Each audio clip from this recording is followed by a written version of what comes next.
سلام كلخاتكم أملع علم تقمتو يحوات كما يكنيكم زي كاب CRG International Church ويدما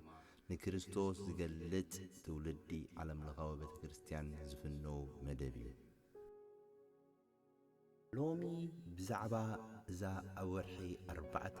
ورحاد توت حداس مصحف حبريتا كنهبكم إنا إذا مصحف بحونا أجلجالي سلحدين استتصحفت كوينا زبلت قال نزبلت معالتي بزبل أرستي استدالوت إياه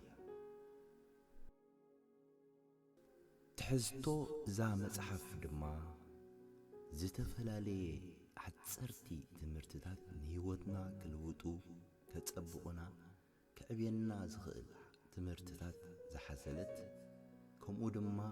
كمي كيرنا قال እግዚአብሔር معلتاوي كننبب كم نخل اتمرحنا مصحف إياه ስለዚህ ነዛ መጽሐፍ ኣብ ኢድኩም ምእንቲ ክትበጽሕ በዚ ኣብ ታሕቲ ተጻሒፍልኩም ዘሎ ቁጥር ቴሌፎን ወይ ድማ ናይ ፌስቡክ ኣካውንት ብምጽሓፍ ኮንታክት ክትገብሩና ንሕና ድማ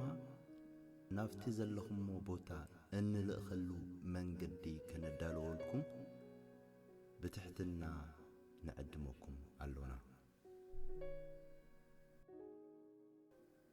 ናይዚ መጽሓፍ ዋጋ ድማ ብነጻ እዩ ስለዚ ቀልጢፍኩም ኮንታክት ብምግባር ናይዚ መጽሓፍ ተኻፈልቲ በረኸት ክትኮኑ ደጊምና ንዕድመኩም ኣለና እቶም ኣብ ሽወደን ተቐመጡ ንሕና ኣብ ሽወደን ስለዘለና ቀልጢፉ ናብ ኢድኩም ዝበጽሓሉ መንገዲ ኣዳሊና ኣሎና እቶም ኣብ ካልእ ዓዲ እውን እትቕመጡ ብዝተኻእለኩም መጠን ቀልጢፍኩም ኣዝዙና ካልኦት ሰባት እውን ከንብብዎ ይኽእሉ እዮም ትብልዎም ዓድሙ